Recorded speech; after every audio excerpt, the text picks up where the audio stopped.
Whoops.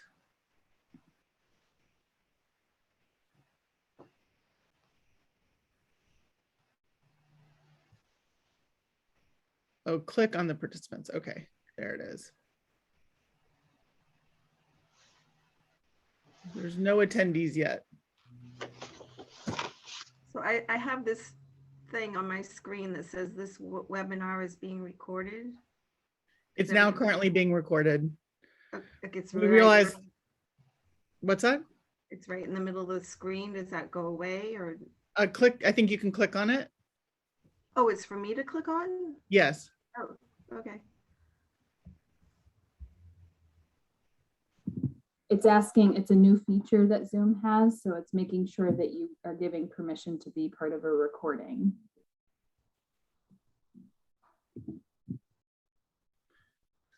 So the next question is, are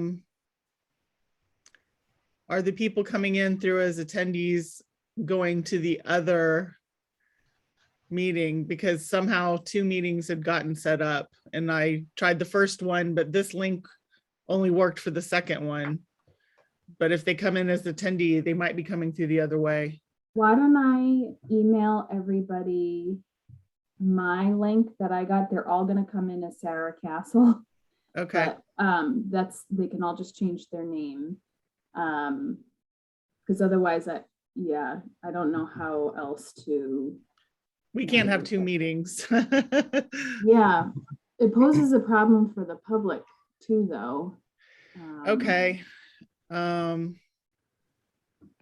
me. only got one link. I didn't get 2 links. No, it's where I go into start this as Town of Southborough. There were 2 different Oh. meetings set up for the Oh. exact same time. And I didn't know which one was which, but apparently the other one didn't work for the link that you got because it didn't work for Sarah. So I got out of that one and got into this one. But I suspect that the other one was posted. Yeah, I closed it and opened it again, and then everybody was there. So you must have been doing that while I was doing my thing. Yeah. That's what I was doing. Mm-hmm. Zoom, gotta love it.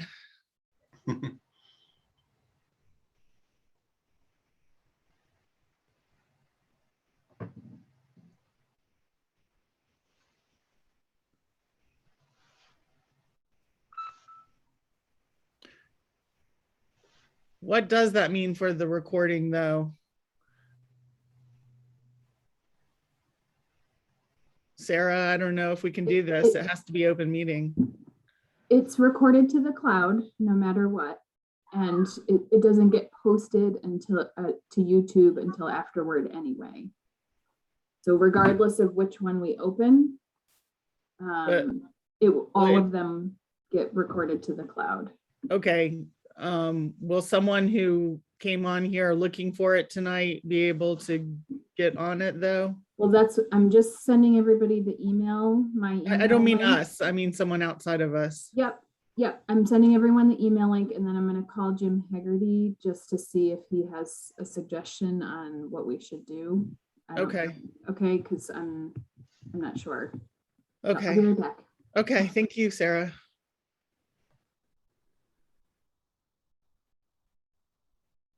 Did you go on the town website and click on the virtual meeting? Oh, good. Okay.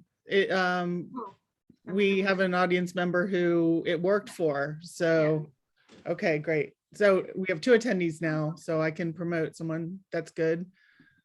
Attendees. Thank you, Mr. Stivers, because there's 2 meetings apparently posted.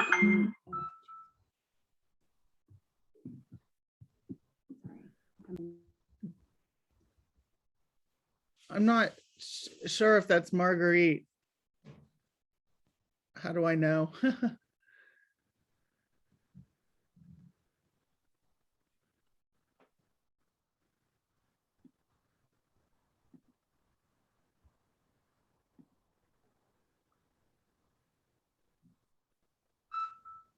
Yes, it's me. Oh, good. Thank you. I couldn't I went recognize onto the anyone else. town website because I couldn't find a link in my email, which means it's probably in there somewhere in the vast morass of my email. We're But good. I think we're good then. Okay. We're just waiting for a couple more. I think we now have quorum. can you see me? No, I can't. Oh, is there a link? Is there a link that was sent around? Yes, it was sent on Thursday. By whom? The IT, Jason, the IT guy. Jay sent it? It- Okay, It isn't sent by a person per se, it's automatically sent from the Zoom account. okay, okay. It's automatically scheduled to come to your email. That's my problem. Oh, okay, so I have, what's his name? Jason, what? Montijo, Okay. Okay, here it is.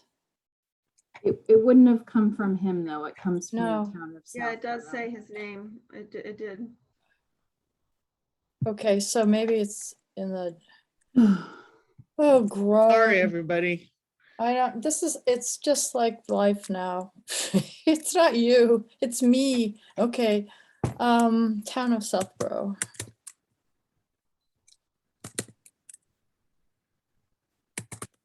Nope. Well, I'll just be a voice. How's that?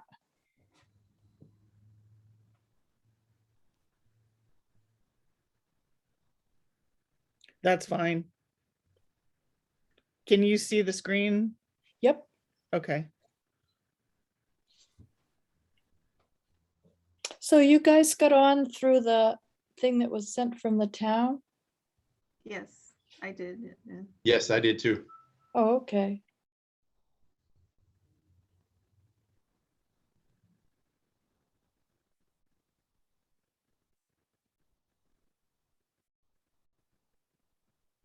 Let me try with my mail again, see what I can do here.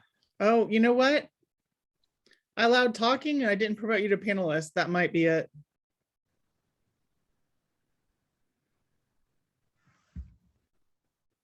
There you go. Hi. Oh, you're on mute. There she is. You're mute. There. Here we go. Hello. Hello. Hello. Okay, we're about to have a bunch of Sarah Castles join, I think, maybe.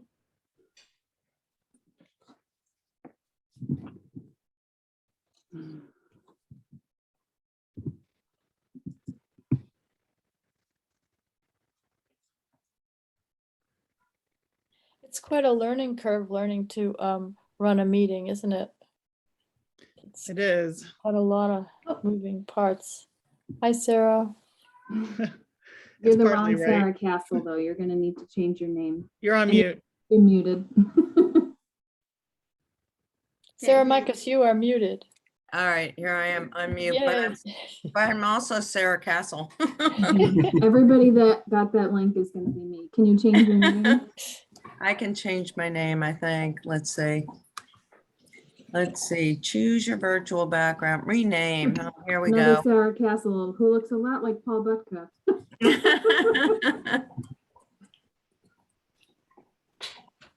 Okay, here we go.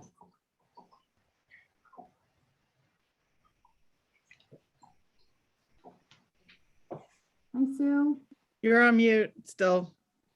Susan, Susan, you're on mute.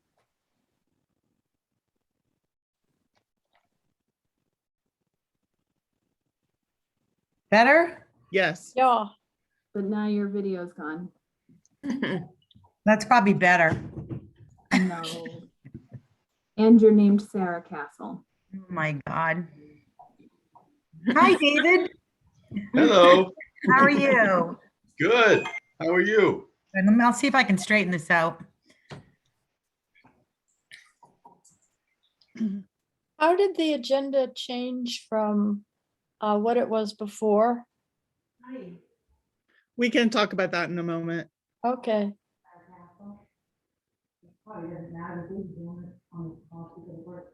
It was the under business section.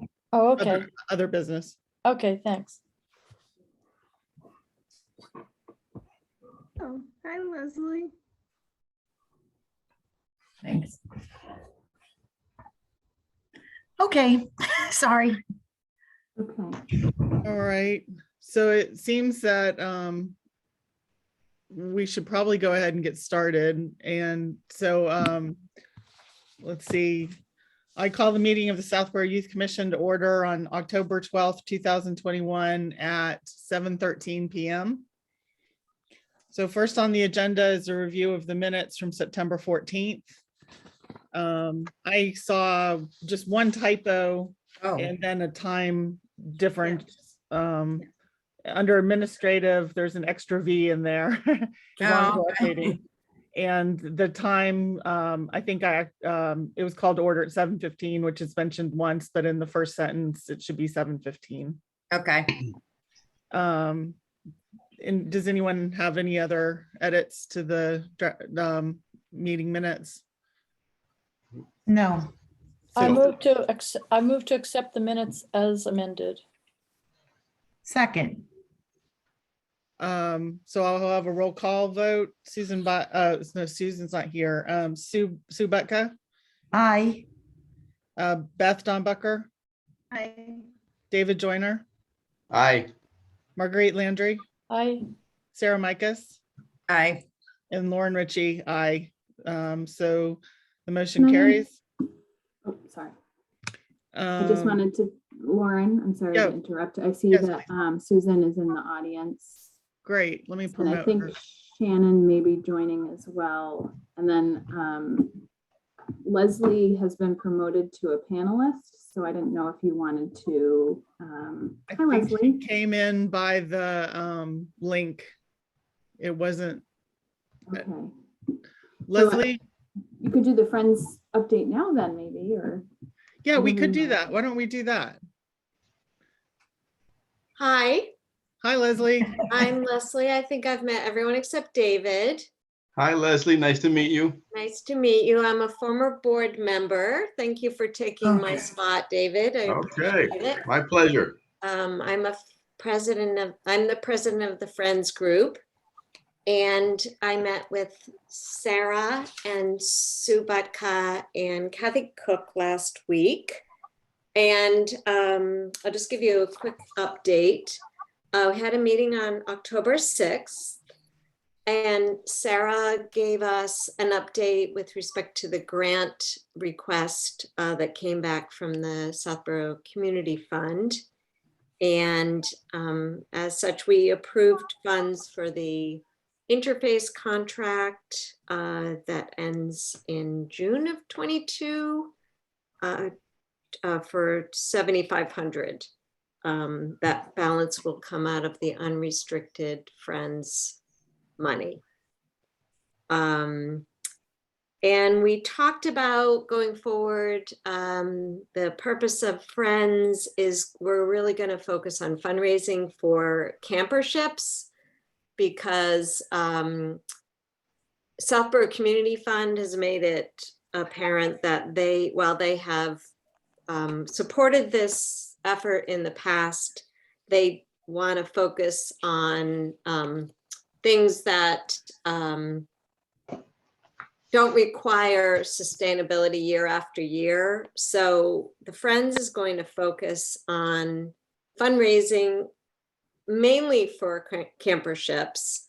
And so we're going to meet next week to talk about ways to do that. And Christina identified, based on this year's numbers, that if we were to, there were 26 kids in the program this year.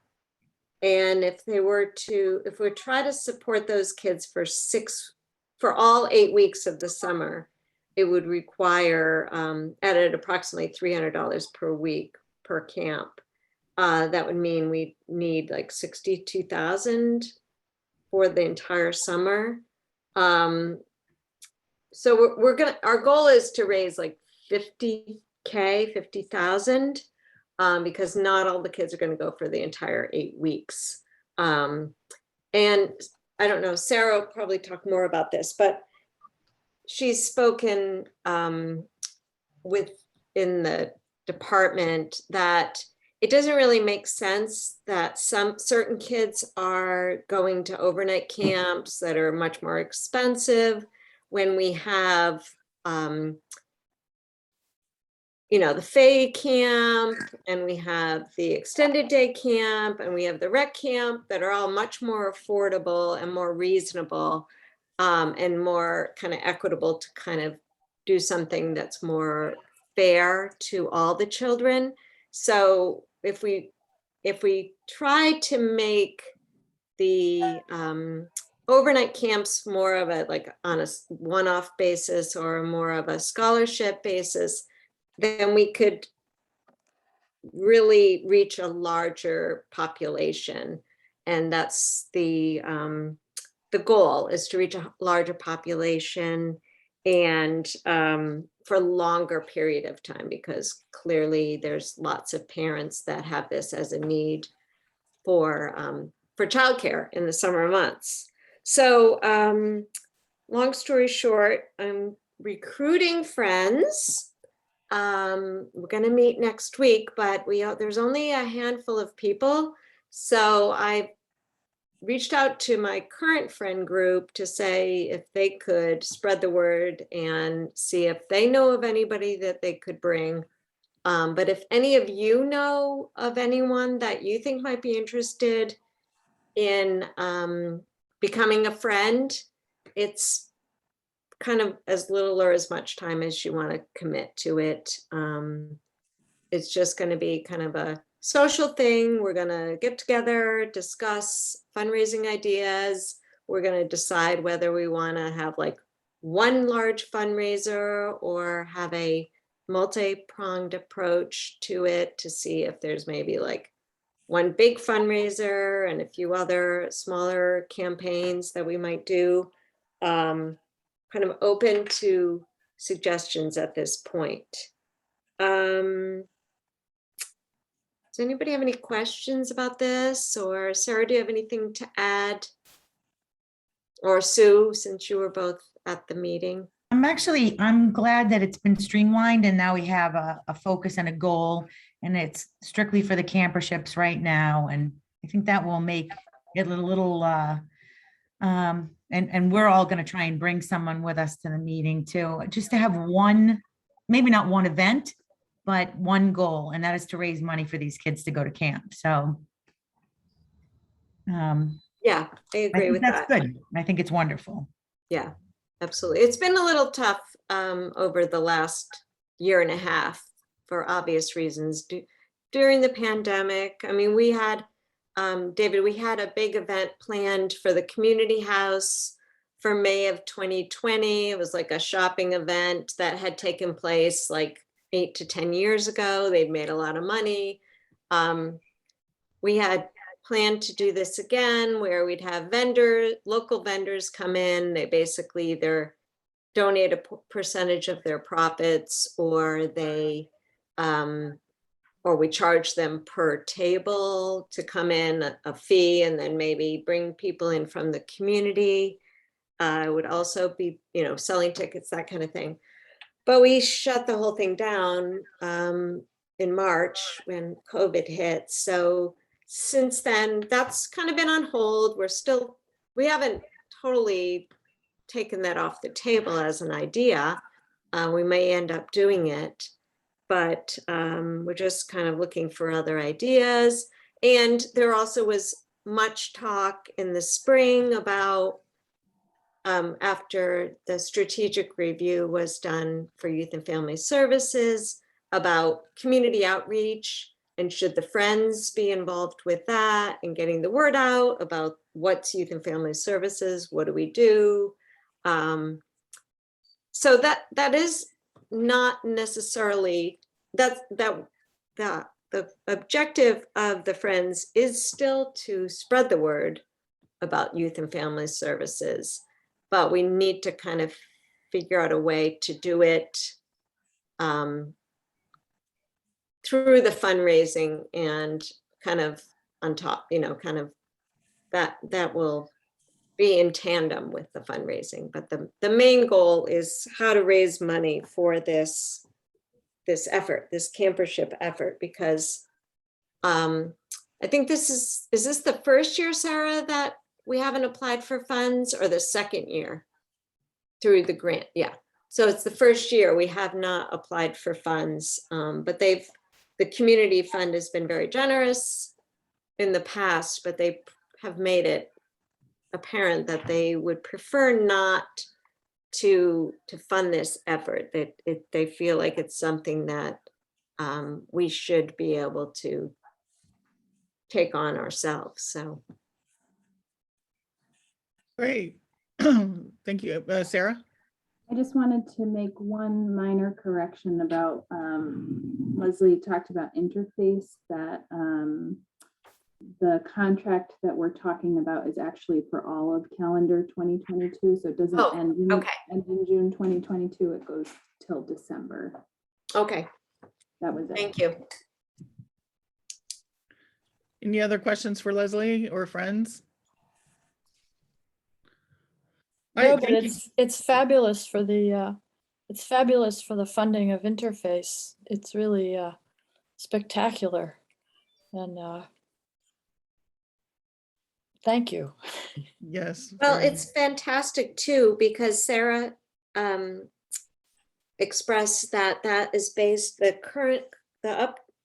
renewal of the contract is based on the usage from this year, and the usage has been so exceptional that we need to do it at a higher level for the next calendar year. So, Good news, bad news. right, costs more, but it's good news for the town that they're actually taking advantage of this service. So, All right. Well, thank you so much, Leslie. thank you. So Wow. I'll try to come in next month. I appreciate your That'd be great. making the time for me, and I'll have more to report because we'll have met. We're trying to do it in person. So if any of you know of any friends, or if any of you are interested in becoming friends or becoming, returning to friends, because I know Beth, you took on this role for many years, feel free to just reach out to me directly. All right. Thank All you. right. Thank I'm you so gonna- much. All all right. right. Take Thanks, care. all. Leslie. Bye. Good to Thank see you. you all. Thank All you, right. Leslie. Yeah. Take care. Bye-bye. I think that worked. Okay. Yeah, that was great. So let's see, we have the director's report next, and Sarah, can you give us some highlights on that? And also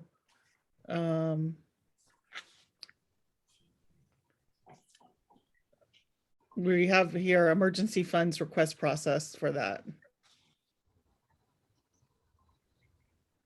Yes, and please give me 1 second, and all of the confusion with so many Sarah Castles coming into the meeting. I'm so sorry. No, there were several people coming in as Sarah Castle. I like was having an fun. alternative identity. I was having an identity crisis myself. You had multiple personalities. I guess so. I'm just trying to pull up the revised agenda. Real Sarah Castle, please stand up. Sarah, do you want me to pull it up?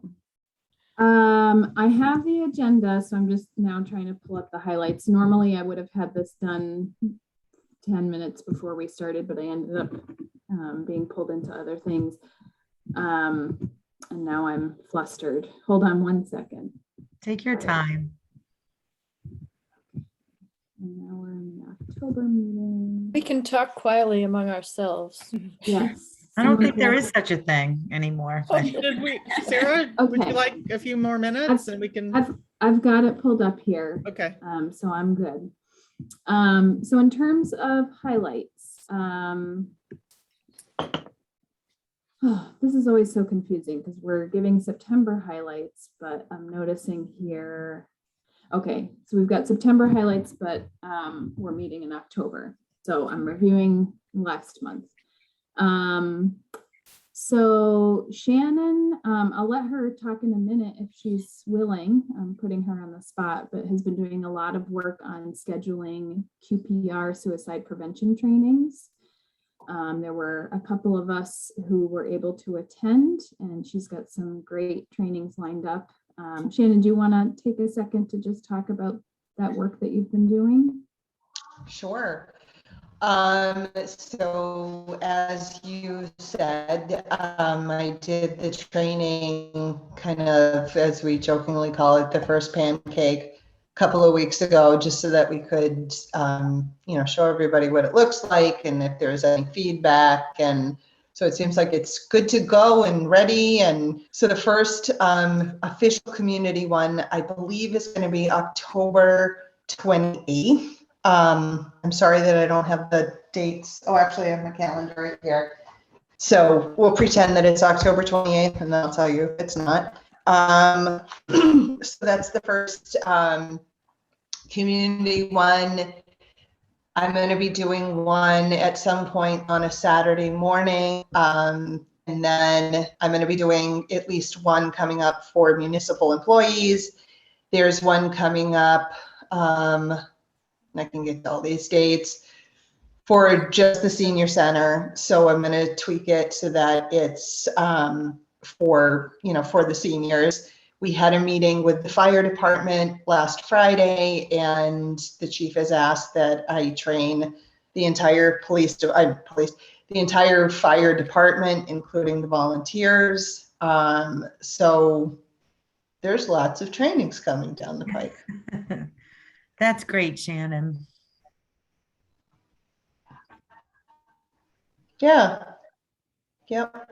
It's exciting. And then we will be meeting Sarah and I on Friday, and we're going to be doing kind of a part 2 of the QPR training. So one of the pieces that we feel that's really crucial to providing QPR is good communication and good listening skills.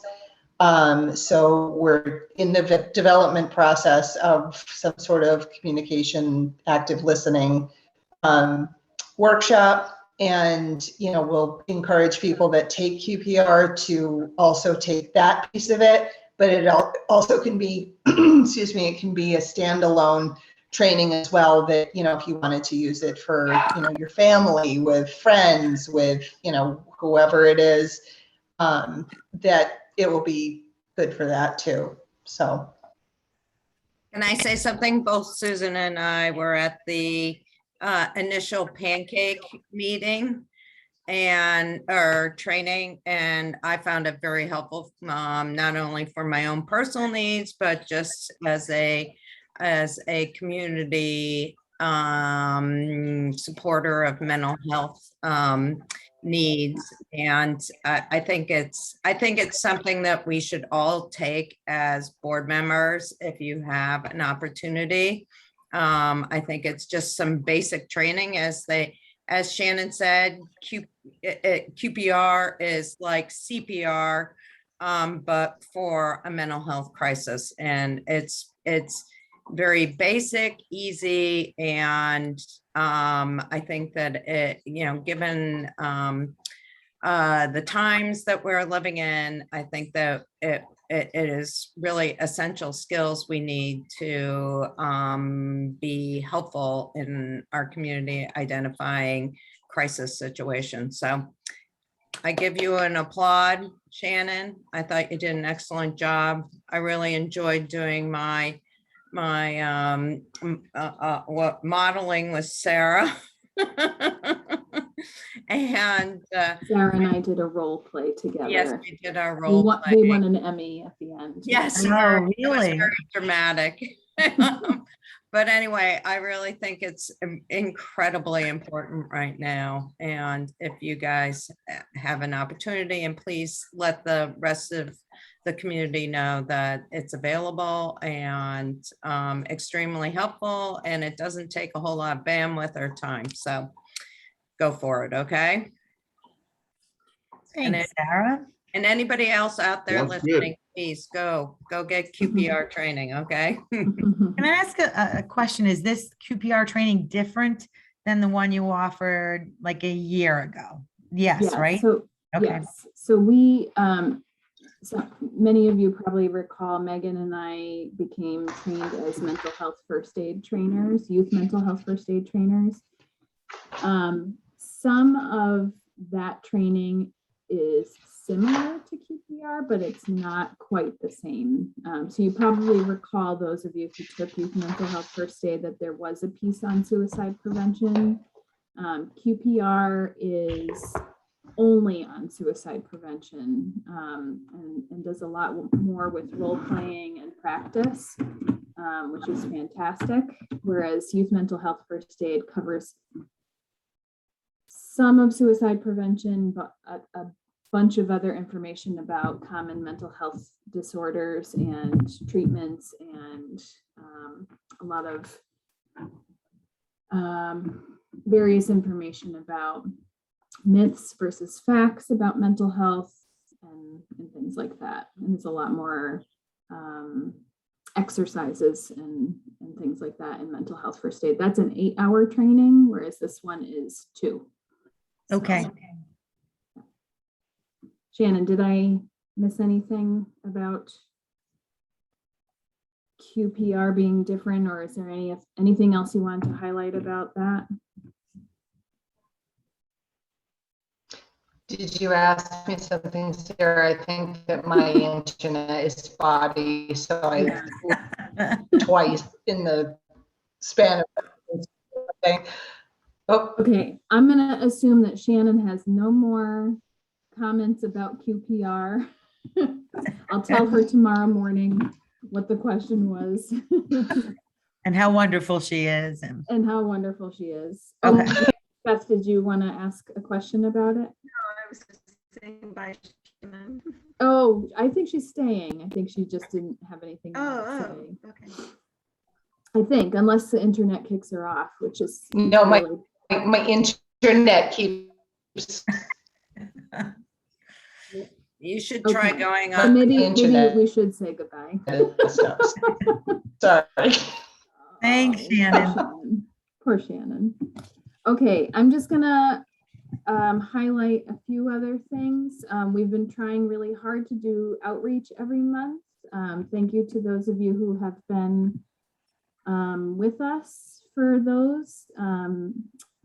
It really is in the month of October, but we saw several of you this weekend at Heritage Day, which was fantastic. We spent some time preparing for Heritage Day in the month of September. Megan and Shannon also attended curriculum night at Trottier and gave out more outreach bags. Let's see, lots of trainings. And we started, this has been on my plate, we started offering walk-in appointments twice a week. I think I've mentioned this to you guys before, but this is new for us. So twice a week, residents can, unless we have 50 people show up, residents can come in and count on meeting with somebody during our walk-in hours. Really, people can walk into the office anytime, but they can't necessarily count on having an appointment with somebody. So if there's more than one person, my appointments for walk-ins are only half an hour long.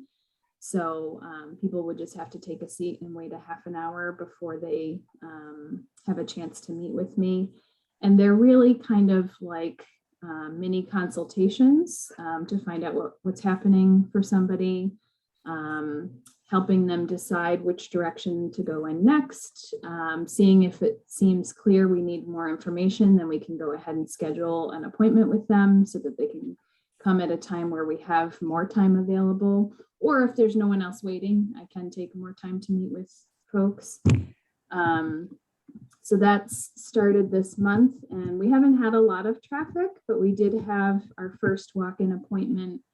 Was that last week, I think? And we're also just starting to have our beginning of the school year reconnection meetings. So we're sharing this info with all of the schools so that they know that it's available. And we've been kind of slow going with advertising it because we really weren't sure, what kind of response there would be. So you may not have seen much information about it. We still have some additional ways of advertising, but I've been trying to just do it a little bit at a time, just so that we're not overwhelmed with people coming by during those times.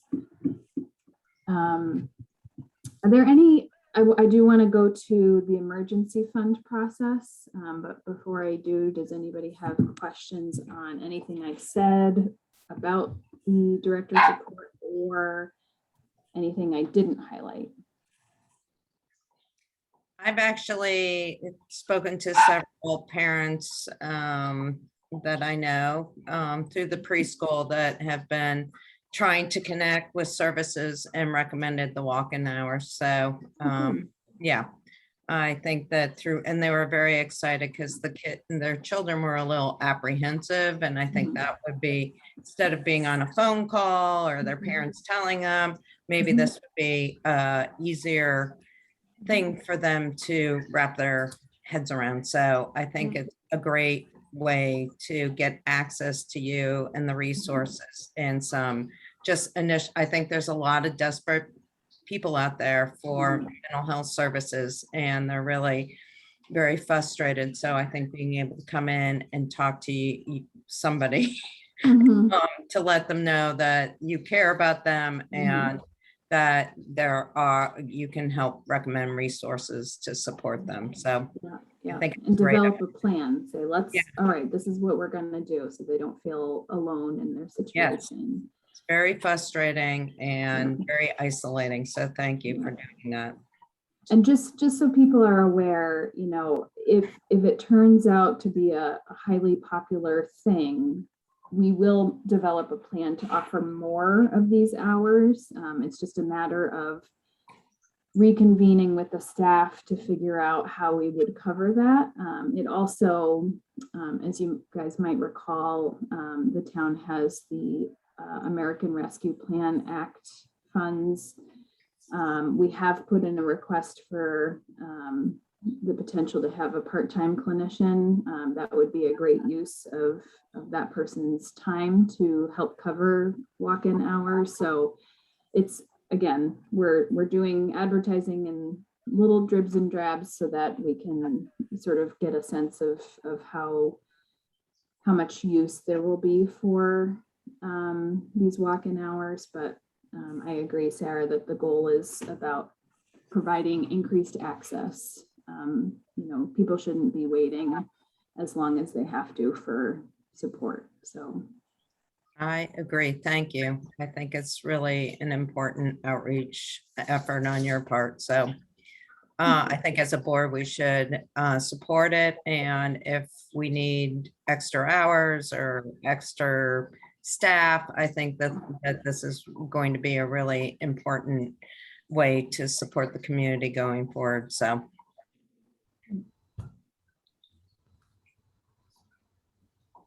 Are there any other, Lauren, I see you were going to talk. I just wanted to make sure we covered the emergency funds. Yeah. Oh, yeah. Okay.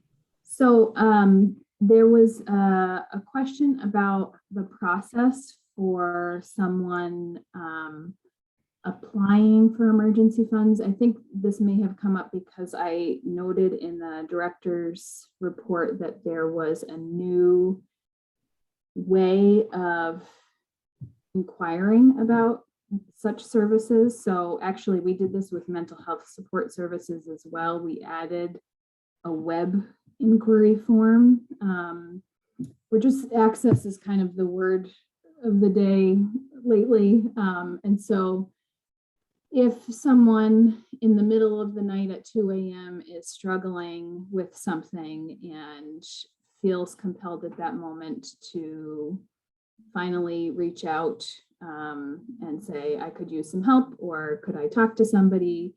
We wanted to provide yet another option. So we're doing, for mental health, we're doing walk-in appointments. People can just call us, but we wanted to have a website option as well. The same is true for our need-based services. So we have, people can just call us. They can inquire through the website, and there's a whole list of all of the different need-based services that we're involved in. There's also a section for other. So if it's not something that we provide, but something somebody could use help with, they can write that in. And once they've submitted that in 24 to 48 hours, business hours, that is, one of our staff members will call them back, which will most likely be me. And then the other more traditional way that people end up initially being referred for emergency funds is they simply connect with our department, the senior center, or the food pantry. So just to remind people, the emergency fund is a joint grant that we share with the Southborough Food Pantry and the Southborough Senior Center. So somehow a person reaches one of those three departments, and whoever the point person is in any of those departments does what we can to triage or find out what the person needs and collect any documentation.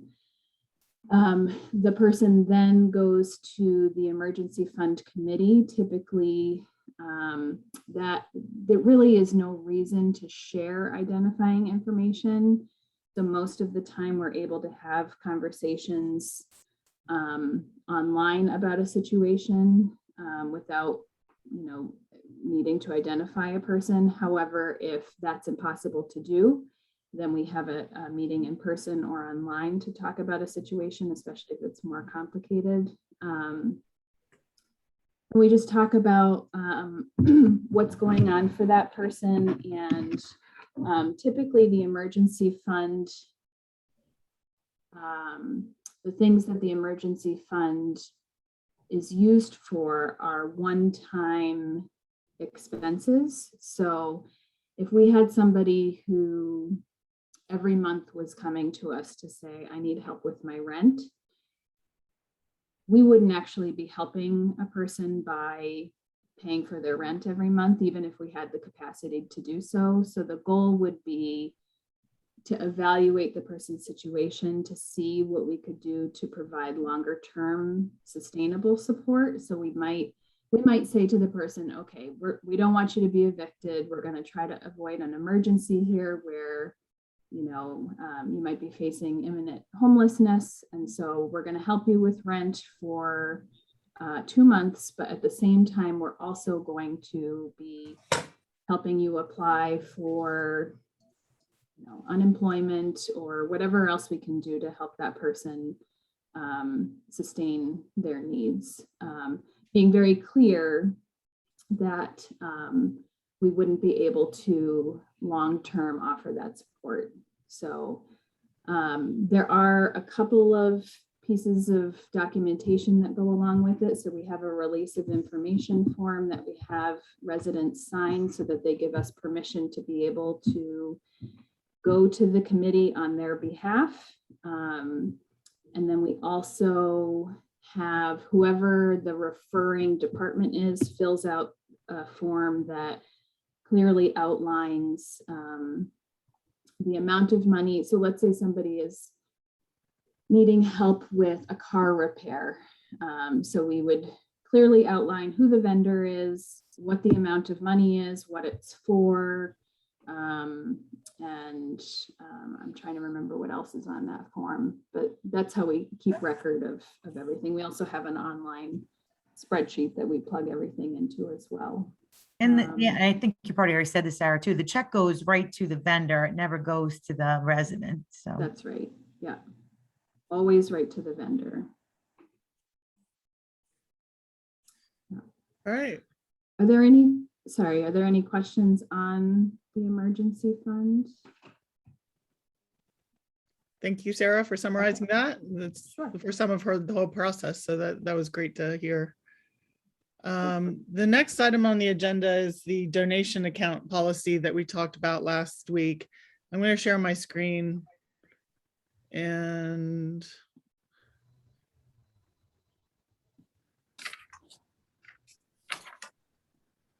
can you see that? Yes. Okay, so this is my draft version of a policy, and it's up for discussion today. We can do any editing that's needed. It says that donations made directly to Southborough Youth and Family Services are deposited in a donations account, which is outside of normal operating funds and budget of the Southborough Youth and Family Services. The policy would be that donations not earmarked for a particular purpose can be used as unrestricted funds, and use of donation funds must be approved by the Southborough Youth Commission. The Youth Commission chair may approve expenses under $250 to the donation account without convening of the board, or may request approval by the Youth Commission. Donation account expenses over 2,000 or 250 and over must be brought to a board meeting for discussion and require a vote for approval. Sarah. I received an email, so I know that this policy is written for how the donation account can be used. On the other side, the town treasurer, Mr. Valentine, had emailed me to recommend an addition to this, which is how donations go in. And so I think you probably want to include this. And he just said, I would add one bullet point that all donations, regardless of the amount, must also be accepted by the Board of Selectmen per state statute. So whenever a donation is made out to Southborough Youth and Family Services, we, regardless of the amount, as he said, have to submit a memo to the selectmen for their approval of accepting that donation. So I wrote all donations regardless of amount must also be approved by the Board of Selectmen. Yeah, his language Accepted by the is- board. Yeah, accepted by the Board of Selectmen per state statute. Yeah, First and week isn't there a thing where a lot of the boards and so on will let it accumulate to a certain point so they don't have to keep going to the Board of Selectmen every meeting and saying we got a donation for $25? I think you can allow it to accumulate to, like, say annually and then go to the selectmen. I may be wrong on the annually, but I think you can let it accumulate. It wouldn't be for every teeny weeny donation. Could do that. These are far and few between, and I personally don't know that I would want to leave a person with a check out there for, for a whole year. That I haven't heard that we can't do that, but if someone made a donation and wrote out a check and then for a whole year it didn't clear, I don't know. No. I mean, you accept it. It's just that the Board of Selectmen has to approve it finally. I mean, you don't tell Yeah, them to keep it. you can't deposit it until the Board of Selectmen accepts it. So we have to, the process is we have to send a memo to the Board of Selectmen once we receive the donation. We can't even deposit it until they've come back to say they've accepted it. So we would have Okay, to well hold on. then, yeah, all right. Yeah, that's the only downside of that. Because I agree with you that it is it's a bit of a process. We write a memo to them, they have their meeting, they vote on it, they send a memo back. So regardless of the amount, we have to go through that process for any donation that comes in. So people send donations directly to youth and family, but they make it out to the town. Is that what happens? It's made out to, if somebody were to make out a check for Southborough Youth and Family Services, it's one and the same as a town department, but it goes to Southborough Youth and Family Services donation account. Were there any other? How do you find out that they made the donation? They send it directly to the department?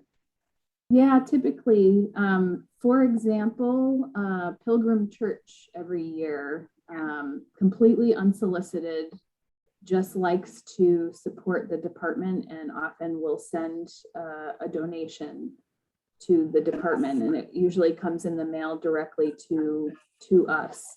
Yeah. So Christina starts the process of writing a memo to the selectmen, and then they have that in hand, and then they put it on their agenda to vote on accepting it. And then once they've done so, we get a memo back from them letting us know that they've approved or they've accepted that donation, and then we can go to the town treasurer's office to deposit it. Boy, that's cumbersome, isn't it? Yes.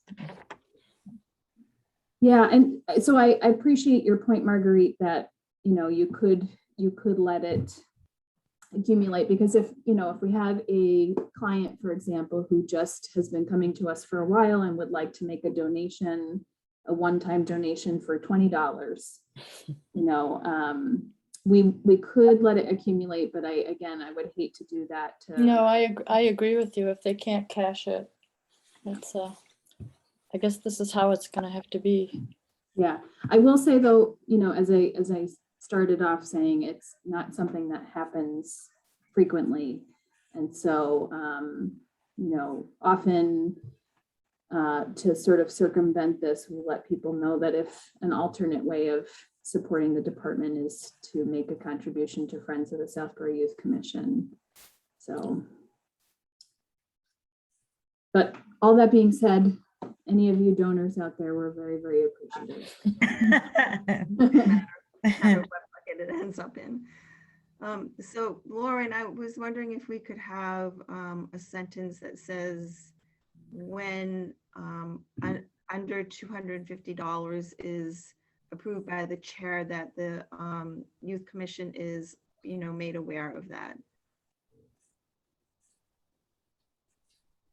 The youth commission would be notified for any expenditures from the donation account under 250 Yeah, or approved by the chair. Yeah, yeah. Can I ask if it would be helpful, because I do update the numbers in the director's report. If you wanted me to, I could itemize those within the director's report so that you would know if there were any that occurred.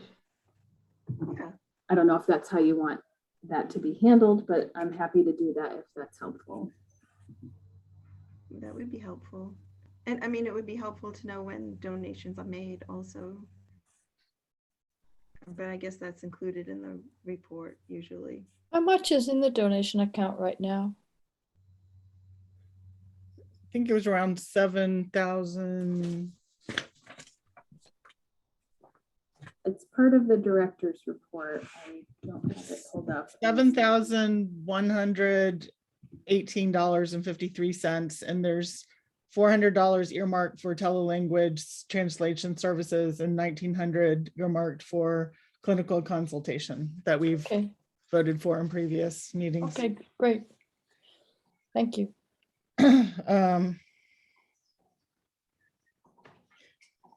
And I wanted to make one edit. I'd like it to say at the top that this is a Southborough Youth Commission policy on the SYFC donation account use.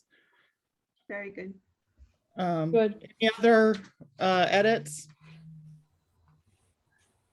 Can we take a vote on this, or excuse me, if there are no more edits, could I have a motion? Could I move to accept this as amended? You may. Second.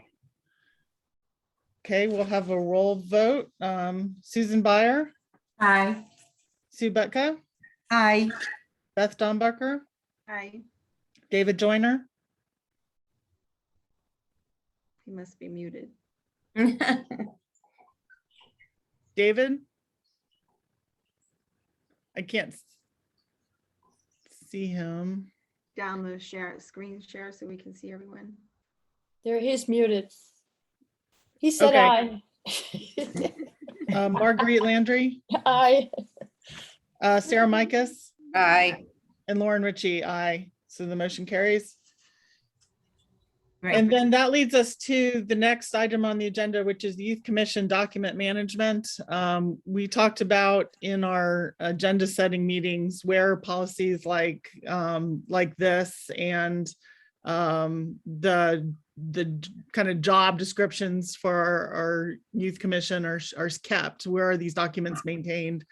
So, Lauren, can I just interrupt? Can you take off the screen share so we can see each other? Sure.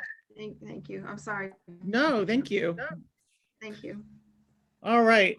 So what we proposed was that Christina, as administrative assistant, have a document on her computer system, a folder on her computer system where all the youth commission documents live. And then the chair also keep a folder of these documents as well. Does anyone have any additional recommendations or? So that would be like where the office descriptions would be kept, and that's kind of how that conversation was initiated to. Like, That's where are right. these- where are we keeping these? So, yeah. Right. So the office, just the officers' descriptions and the policy documents like the one that we just passed. All right. Sounds like a good idea. Yes. Okay. So we've already had a friends report and feedback on Heritage Day outreach. I know Marguerite was there and Shannon and I wasn't there in the morning. Who, Sue? Susan. Susan? Mhm. What was the when we were there from 1 to 3, I didn't get anybody come by at all to talk with with us. So I think things were starting to wrap up by then. Everyone was more interested in eating at that time, I think. But I thought it was great to see everybody out there and see the community out there. Marguerite, do you have any? You and I talked a little bit about it before you left. I think we had a really good position next to the bacon tent.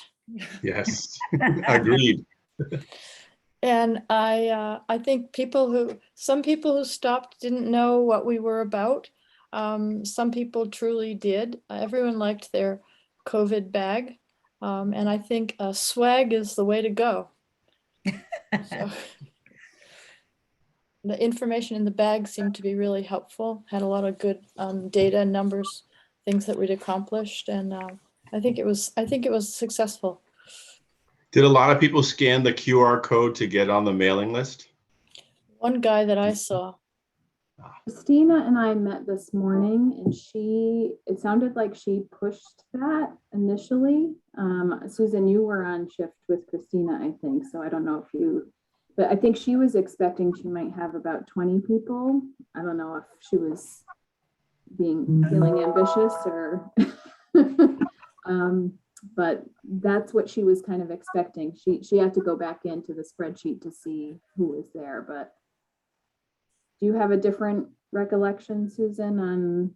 No, there was, I would say maybe 10 people Okay. scanned it. I'm not that because I was kind of talking to different people who wasn't, but there were a couple of people that came up that told us that they were new to South and that they didn't know what we were. Mhm. So we gave them the bag and explained to them and everything. And one lady was very encouraged. She said that was good to know. That she needed anything, Mhm. let you guys know. But it was good. And, the bacon got to me, to be honest with you. And that's 8:30 in the morning. So. Between the bacon and the Board of Health, that was a good location. Cooking bacon. I mean, and that's all the guy sold was bacon. I was Yep. and bacon cookies. Yep. Oh, wow. Bones. Somebody This is told like the me- first time I haven't gone to Heritage Day in I don't know how long, and that sounds awesome. It was. It was a good location. Well, it wasn't good for your hair though, because after a while you smelled like bacon. It was like All right. I would support the bags. I think the bags were really good and people took them and I would say anytime you give out a bag, you're making an impression on people, so. Mhm. People like bags. I don't know what it is. It's just. I know. Well, we all use Easy. them now. They use them, Yep. they like them and, so I'm just felt kind of bad that we weren't able to get the stickers. They would have really looked very royal, I think. Well, whatever the word is, if they'd had a sticker on them instead of just the brown Yeah. paper bag, but. We are still planning to go forward with those. They were ordered at the print shop, but they weren't going to be ready on time. But the plan was to have these bags with a nice big Youth and Family Services, the circular part of the logo with our name around the outside, I believe. Christina had designed them, but they weren't going to be ready. So Yeah. we actually, as a result, we decided to join forces with the Board of Health. And so we put our information, they put some of their information in the bags with us, which was a nice compliment. Yeah. And I remember saying this to Lauren or maybe even Marguerite at some point, that even if we didn't get a lot of traffic later in the day, I do think that we're just increasing our visibility. I think that people are recognizing our information. And we're just being, part of community events, which is really important. And even if we only talked to one person that day, to me, that feels like a success. So That's wonderful. It was great to participate in that. I enjoyed it very much. All right, and then under other business, we had a question about space concerns for Youth and Family Services. Sarah, is there any update at all on that? I don't know anything.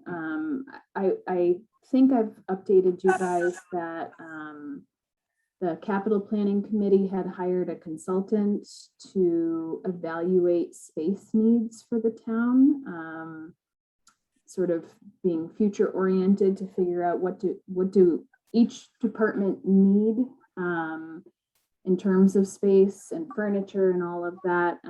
So I did meet with that consultant and I gave him a tour of our space, and he took very detailed notes. But since then, I have not heard anything new. Now, it's possible that there's been more conversation about it, but I haven't personally been approached about it, nor have I attended someone else's meeting where I've learned any updates.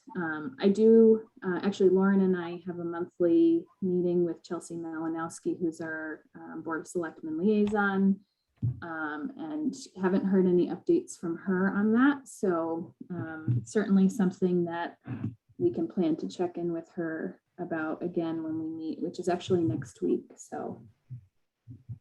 Yeah, and there's not only what would be ideal right now, but what you foresee we'll need in 5 years.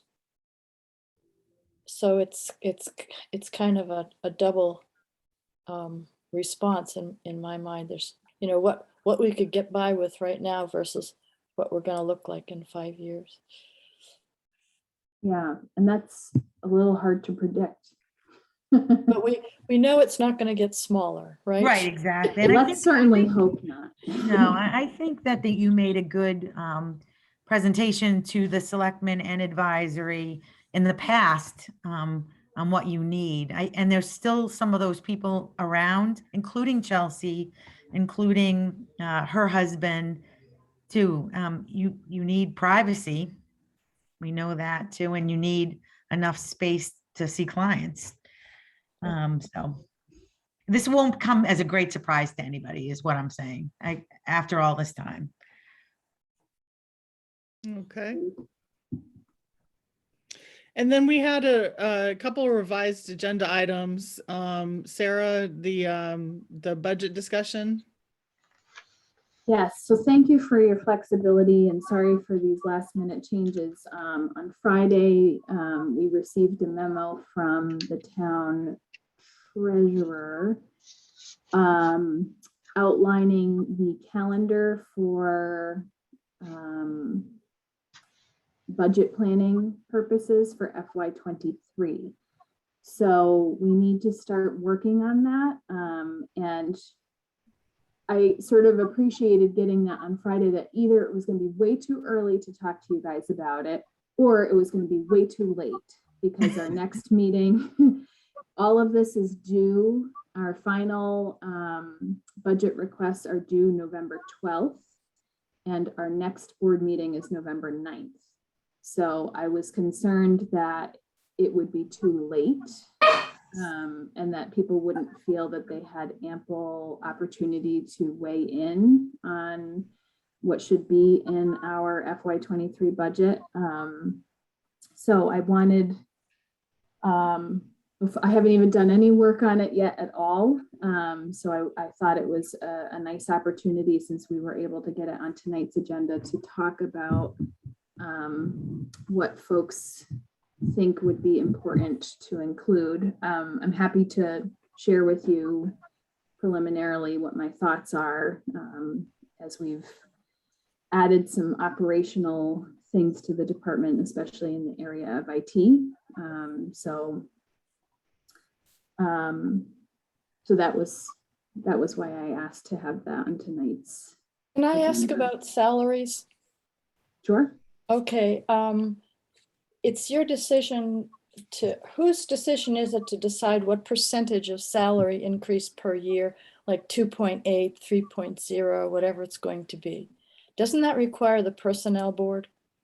Yes, And they haven't voted on the next salaries, right? That's right. Yeah, So they usually tell us at some point what to calculate salaries at. So, but they don't know yet. So won't it be impossible for you to do a budget until you know that? That is pretty typical from year to year. So generally speaking, this is sort of the first pass. So we submit our budget request, but things end up getting tweaked anyway. And so if the vote comes in after November 12th, it gets adjusted accordingly. Mm-hmm. But typically we reach out to, Vanessa Hale, the assistant town administrator, who may have some guidance. I think from year to year, I usually do a 2.5% increase calculation, and just know that if we don't have that decided on, that it will be tweaked after the fact. Okay. Sarah, can you just remind me the interface? What's the final? Does any part of it come from the budget? Not for FY. I have to think. So FY22 calendar. I'm sorry. It's forget 23. FY. Calendar year 2022 will be fully covered through a combination of the Southborough Community Fund, Friends of the Southborough Youth Commission, and the school department.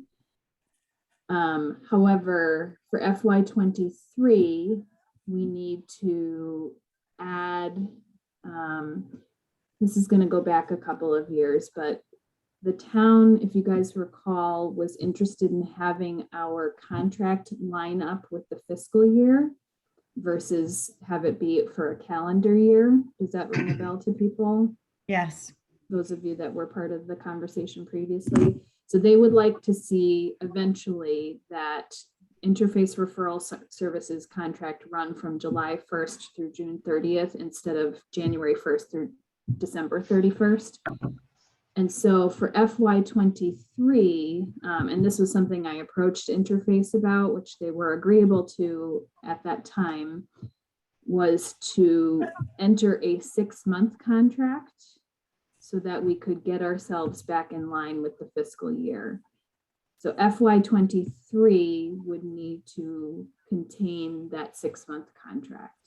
Okay. Which I need to go back to them because the cost of the 6-month contract will be different from what they originally quoted me as. And now you have all this documentation, how important interface is and how much it was used too, right? So Yes. Yeah. She had a pen that worked.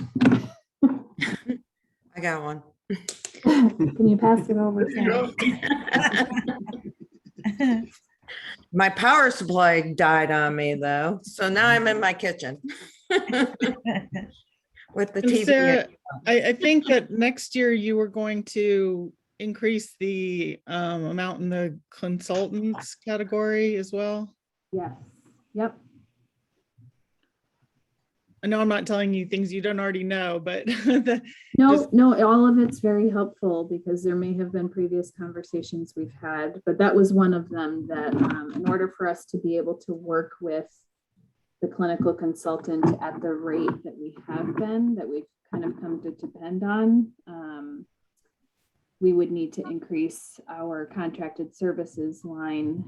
I think it's about by $2,000 to be able to sustain that. It's really important though, isn't it? It is. I called her today for an emergency on something. So I would like to look at the strategic plan and figure out if we need additional finances to support some of the goals and objectives in the plan. I know we had a 5-year plan that we were working on, and then we added this whole new great strategic plan. But I think that in order to meet some of the goals and objectives in that plan, we might need to look at additional resources, whether it be people or funding. So I'm going to have to navigate away from the screen for a second to find which page, but within the strategic plan, there is a page that outlines funds associated with some of the goals. Obviously we couldn't determine exactly, so if we were talking about working with a diversity, equity, and inclusion consultant, for example, we didn't have one identified as of yet, so we couldn't give an exact number. But there is a piece in the strategic plan that does account for anything that would cost money. Some of those things would be one-time projects. So when we hired the strategic planning consultant, for example, that's not something that needs to be in our operating budget from year to year because we worked with her for the duration of that project, and then we had a final product, which is great.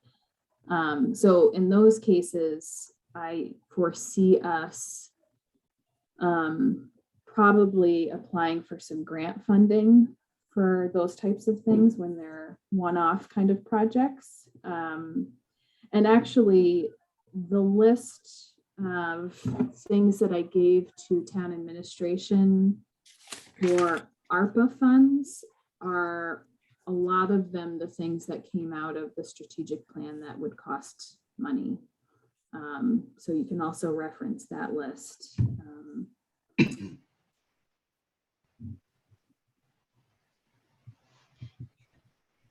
But a couple of other things that are on my radar are therapy notes and annual contract with therapy notes. We have integrated that into the department, which has been fantastic. Telelanguage. I know that right now we've identified that we will use donation account funds for that. But that definitely feels like something we should have some money earmarked for in our operating budget. I have to finish my thought here. I'm going to have all these like half sentences and go back later and say, what? Does anybody else have thoughts on things that we've discussed? will will, of course, have will we another see the proposed budget the next time we meet? Yes, and in fact, as I said, it's not due till the 12th, and our next meeting is on the 9th. So that gives me 2 days, but we could always, I don't know, it's up to you guys, but if you wanted to, if you felt, I can adjust things, that's plenty of time, because it's just a matter of changing figures. So If you felt like you needed to talk to us prior to that, I mean, we could do another meeting. Mhm. Or we could even just move the November one up slightly or something. Yeah. Correct. Like, That might yeah, be to it. the I don't following. want to, yeah.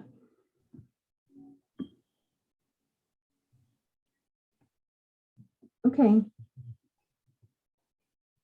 So Lauren, it was really just about making sure that if anybody wanted me to be sure to include something that I did. And I will take all of those into consideration. All right. So lastly, we have remote work request approvals as a revised agenda item. Sarah? Yes, so the town has, thankfully, this is great news for us, not because we're gonna be heading in the direction that we were previously by any means, but the town has approved a remote work policy, which is great because there are unforeseen circumstances. For example, one day recently, I woke up to a flat tire and was not able to head into work. And so a remote work policy would help with still allowing town employees to work despite not being able to make it into the office for one reason or another. So I believe everybody had received this over email. I saw that boards and committees were included. As it stands, in order for an employee to be granted access, so there's two different types of remote work. One is for one-time events, something comes up like a flat tire or, a burst pipe at home or a storm or something like that.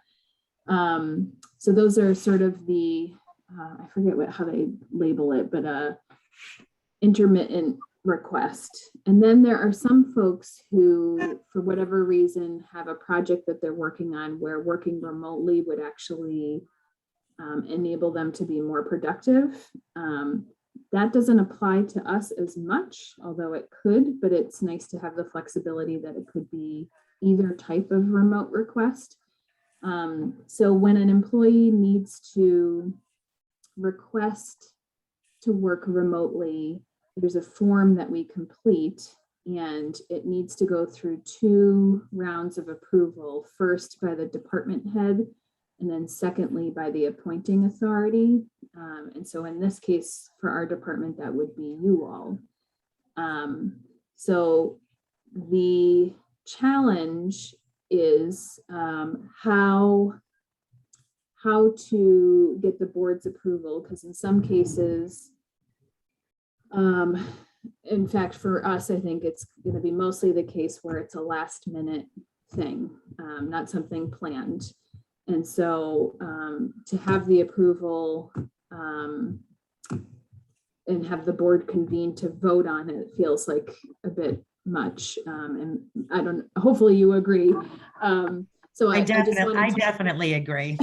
Yeah, definitely. What if we did it that we as the commission voted that it should be at your discretion, Sarah, as the chair? Would that work? As the department head?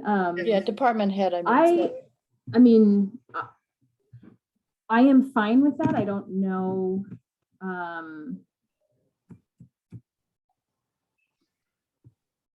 don't know. I don't know who makes the rules. Sarah, did the Lauren, help. policy apply to everyone in your staff? So anyone in your staff would have to be approved by the board or the youth commission? Yeah, it's a little, so the form has a section for the employee signature, the department head's signature, and then the appointing authority's signature. So whether it's me, whether it's Christina, Shannon, we have to have all 3 people signing off, giving permission for it to happen. So the employee is saying, yes, I approve this form. These details are correct. And then I would be giving my stamp of approval, but to make it final, it would need to come to the next level. Could we Unless, give that authority to Lauren being the being the chair. chairman? Because that would be one phone call or one signature. And can this be done electronically? It would be nice to be able to send the form and do an electronic signature as opposed to Lauren tramping down to the office and signing It something. This is is an only- electronic signature, so it's not, Yeah. not something we need to gather in person. Okay. Would you be okay with that, Lauren, if taking? Yes, I see it similar to the donation account policy, Yeah. except it's yes, it would work. And this is only for the occasional flat tire? It's not like somebody wants to take every Friday and work from home? No, no, Okay. no. Yeah, with this In fact- department, I am so not worried about that. No. If you have an opportunity, if you haven't already, to read the policy, it clearly defines what isn't allowable and what is. So for example, it cannot be used in place of childcare.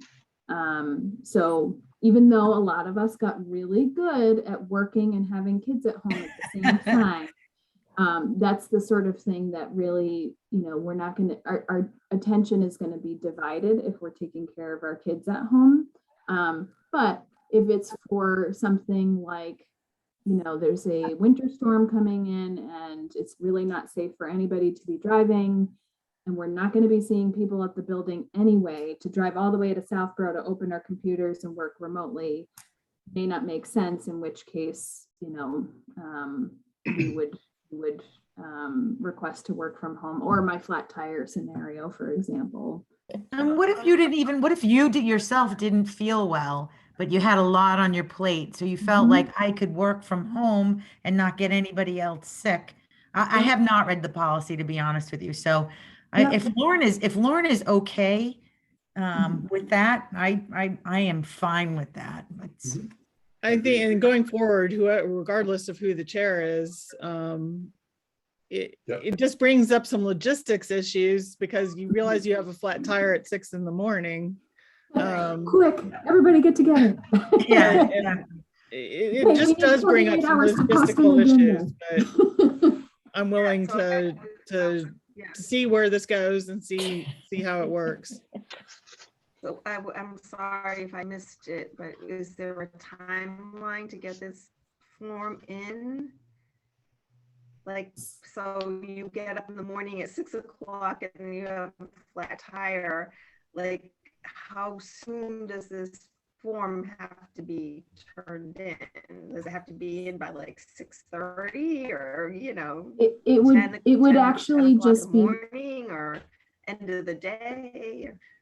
it would actually just be filed and kept by myself, because it doesn't need to be turned into anyone else. It just needs to have, we just need to have it on file that these two parties approved the request.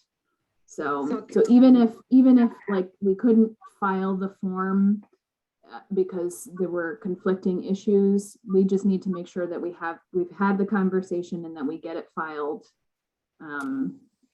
as soon as we can. That sounds like a really good policy. I think so too. Marguerite, you should move. All right. Do Where we will I need move to to? have anything in writing for this, or is this discussion? Do we need a vote on this? Anything? I would say, I think it would be helpful, just like the donation account policy. I don't know. I mean, I guess I would defer to you guys on whether you thought there needed to be something in writing. The form itself says, the appointing authority, the policy is already written as such.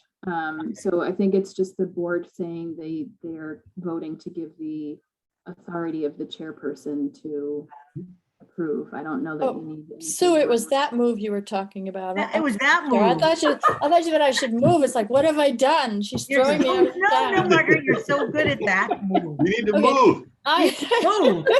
Move. Okay, I move that we accept the town policy as it applies to the Department of Youth and Family Services concerning working from home for the staff. Does I that mean that I second have that. to say the rest of it? No, I That the second approval that. would need to be made by the head of the department and the chair of the youth commission, and who was the third person? Employee. The employee. And the employee, Employees. sorry, thank you, I left out the employee, okay, and the Thanks. employee.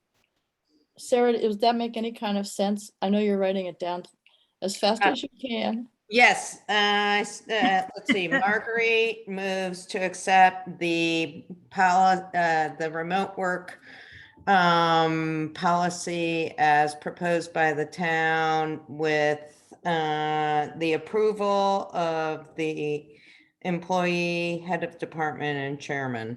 I don't know. Sounds good to me. Great, that sounds great. All right, so roll call vote, Susan Byer, Aye. Sue Butka, Aye. Beth Dombacher, I, David Joyner, Aye. Marguerite Landry, Sarah Micus, Aye. Lauren Ritchie, aye. All right, and if, do we have a move for adjournment? Sue should move.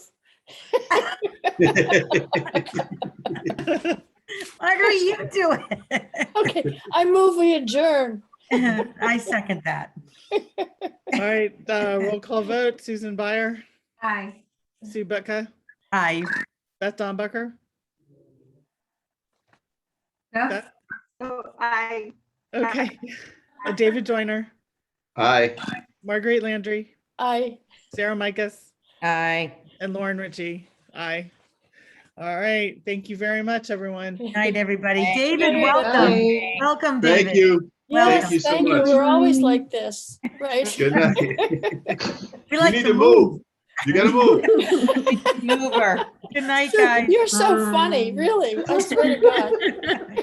Let's Good see you night. move dance. All right, good Good night, night, everyone. everybody. Aye. Bye.